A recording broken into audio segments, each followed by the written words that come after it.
Bienvenidos a Decíamos Ayer. En el capítulo de hoy traemos una de las batallas navales más famosas, no solo por la importancia que tuvo, sino porque los ingleses tampoco se han cansado de recordárnosla. Y sí, hablamos de la batalla de Trafalgar. Oh, no, no. Por lo que viajamos a principios del siglo XIX, momento en el que Europa mira con mucha atención lo que está ocurriendo en Francia. Recientemente había estallado lo que hoy conocemos como la Revolución Francesa, que puso patas arriba el orden establecido y marcará, como todos sabemos, un antes y un después en nuestra historia. Aquel estallido, que empezó con grandes ideales como libertad, igualdad y fraternidad, rápidamente degeneró en una ola de violencia que se llevaría por delante la cabeza no solo del monarca Luis XVI, de su esposa, sino de todo aquel que incluso se atreviera a pensar mal de la propia revolución. La inestabilidad de los gobiernos revolucionarios era total, y para agravar aún más la situación, Francia se enfrentaba a una guerra exterior contra prácticamente toda Europa. Esta situación desembocará en que todo el poder terminará recayendo en un hombre, un pequeño corso que va a conseguir importantes e impresionantes victorias. Y sí, hablamos de Napoleón Bonaparte. Francia, bajo el mando del pequeño general, conseguirá a base de sangre y fuego dominar Europa. En aquellos tiempos, España ya no era aquella potencia temible de anteriores siglos. Enfrentábamos acuciantes problemas económicos que nos impedían mantener una gran armada o un gran ejército.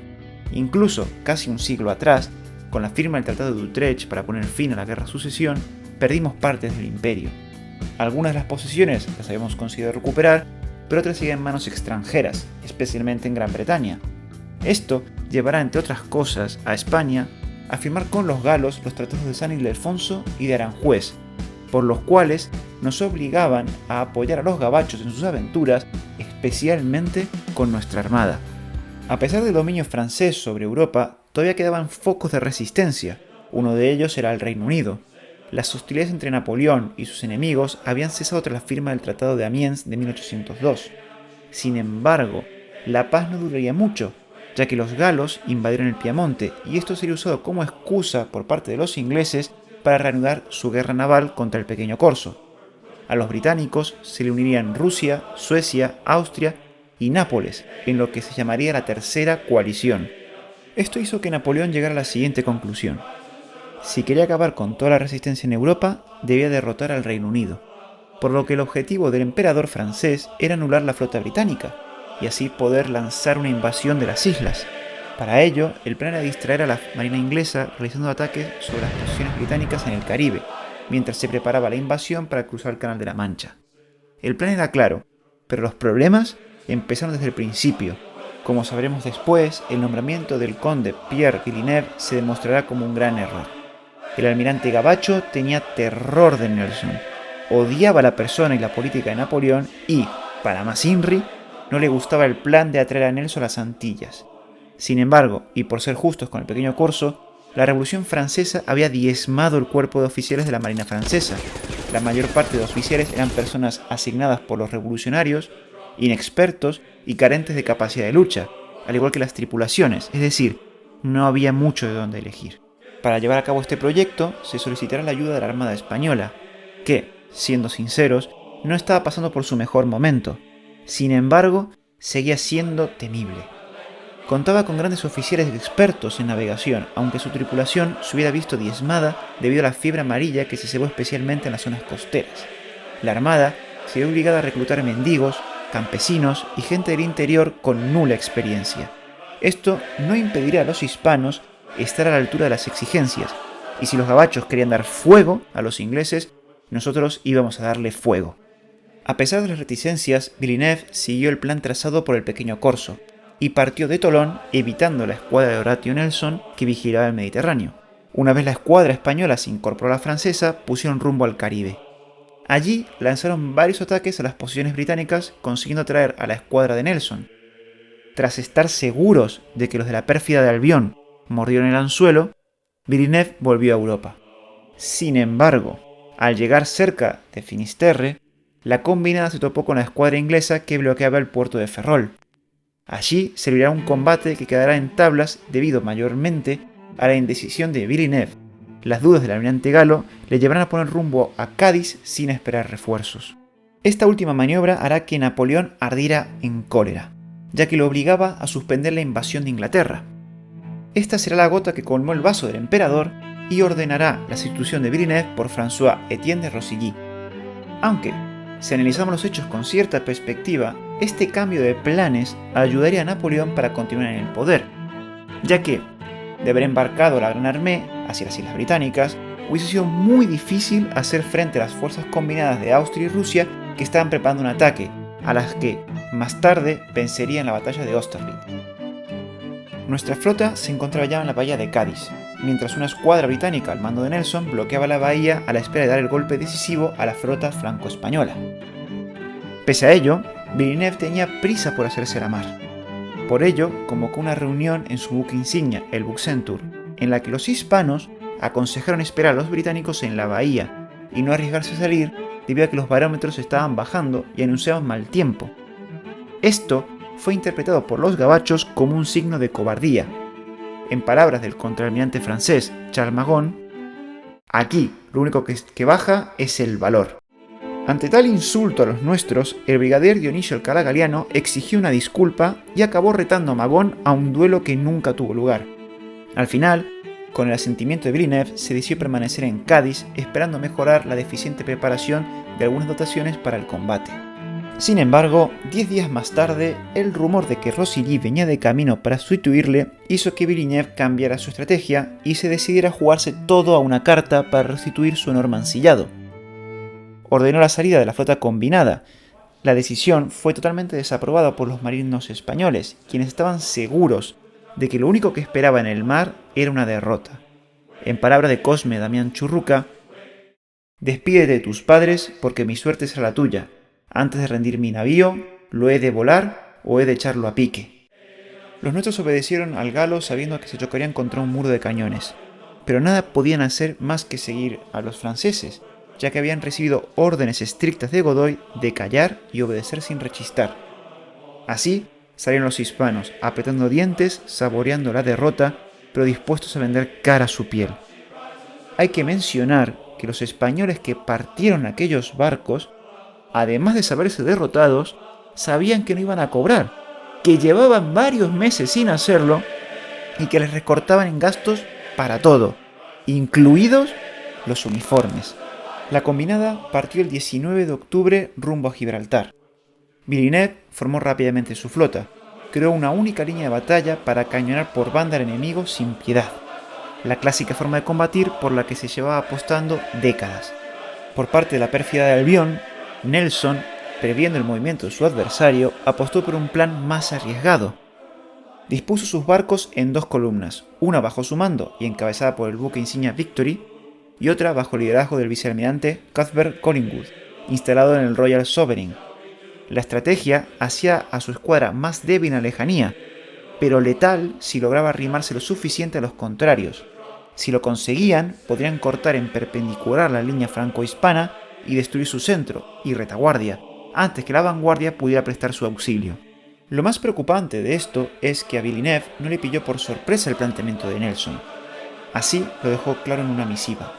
El enemigo tratará de envolver nuestra retaguardia atravesando nuestra línea y de luchar contra los navíos que haya desunido hasta rendirlos, envolviéndolos con pelotones de los suyos. Pero el francés no tenía ni idea de cómo podía detener al inglés. Consciente de que las tácticas francesas eran anticuadas, se sumió en un pesimismo paralizante. No creía que sus hombres fueran capaces de vencer. En sus propias palabras, «Tenemos una táctica naval anticuada y solo sabemos formarnos en línea, que es naturalmente lo que desea el enemigo. No tengo medios, ni tiempo, ni posibilidad para adoptar otra con los comandantes a quienes están confiados los navíos». La flota combinada, como hemos dicho, navegaba en una única línea de batalla por las aguas al frente del cabo de Trafalgar. Sería a eso las 8 de la mañana cuando las cuñas inglesas se mostraron, dejando ver claramente cuál era su objetivo: cortar la línea aliada por el centro. Ante el panorama, Villeneuve ordenó aquella maldita virada en redondo, ciñendo viento por babor el primer navío y siguiendo a los demás orzando en sus aguas sucesivamente. Es decir, que los navíos giraran a babor, a su izquierda, y doblaran la línea aliada sobre sí misma, De esta forma, Villeneuve logró que las proas de los buques quedasen orientadas hacia Cádiz. El gabacho quería facilitar la huida y que la división de vanguardia de Graviña, la más potente, pudiese entrar en fuego y no quedase aislada del combate. Esta orden no sentó nada bien entre los mandos españoles. En palabras de Churruca, el almirante no conoce sus obligaciones y nos compromete. La maniobra fue ejecutada, pero al ser el viento más flojo en cabeza que en cola, se provocaron apelotonamientos y la línea de batalla quedó confusa. De hecho, fueron muchos los navíos que casi chocaron con sus compañeros durante la maniobra, y otros tantos que dejaron demasiado espacio entre su proa y la popa del aliado. Por parte de los británicos, simplemente Nelson dio la orden de iniciar la batalla con las palabras: Inglaterra espera que cada hombre cumpla con su deber. Ante el avance de los ingleses, los hispanos hicieron en el mástil una cruz de madera, como mandaba la costumbre desde la batalla de Lepanto, y se prepararon para recibir a la pérfida de Albión a base de sangre y fuego. El combate empezó al mediodía, cuando un cañonazo de un navío de la retaguardia de la Combinada disparó contra el Royal Sovereign que mandaba Cuthbert Collingwood. Este se interpuso entre la retaguardia y el centro de la línea franco-española. Una hora más tarde, el Victory pasó bajo la popa del Bucentaur y disparó una devastadora andanada de barrido con doble carga a través de sus galerías de popa, desmontando 20 cañones y matando a docenas de tripulantes.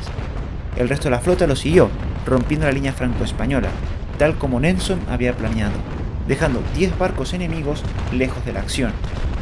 De estos buques solo se incorporarán al combate una parte, ya que el oficial francés Dumanoir huiría con otros 4 buques, todos franceses, contraviniendo las órdenes de Villeneuve y de los mandos españoles que le pedían que se incorporara al combate.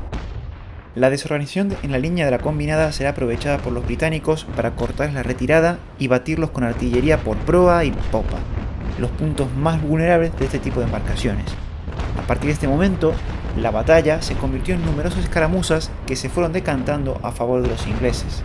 Así, el Bahama se enfrentó inicialmente contra 2 navíos de la columna de Collingwood y después contra otros 2 hasta que un proyectil arrancó la cabeza de su comandante, Alcalá Galiano, aunque antes del combate había gritado a su tripulación: «Tengan todos entendido que la bandera está clavada, este barco no se rinde». Pero tras ser gravemente dañado el barco, acabó capitulando. Magon, el contraalmirante francés que tenía una cuenta pendiente con Alcalá Galiano, también resultó mortalmente herido en el Algeciras, como también Churruca en el San Juan Nepomuceno. Sobre la 1:10 de la tarde, el Redoutable, bajo el mando del capitán Jean-Jacques Lucas, se enfrentó al Victory de Nelson. En cuestión de minutos, el preciso y mortal fuego francés había matado a 40 infantes de marina e hirió de gravedad a un oficial, Horatio Nelson. Esto no fue motivo para el desánimo de los británicos, y minutos más tarde, con el apoyo del Temeraire, consiguieron dejar al buque francés como un despojo. Una hora más tarde, el Santísima Trinidad tampoco podía seguir luchando tras haber ofrecido una feroz resistencia. Sin embargo, cuando una partida de abordaje inglesa pisó su cubierta, un oficial español informó de que la orgullosa capitana no había capitulado, a pesar de ser incapaz de disparar un solo cañón. Tardaría horas en ser finalmente tomada por los ingleses.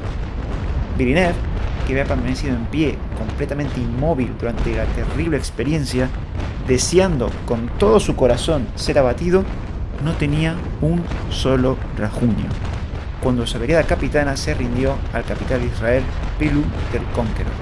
Sobre las 2:30, una vez que el cirujano William Beatty había sido incapaz de hacer nada por Nelson, este murió, sabiendo que su flota había obtenido una gran victoria.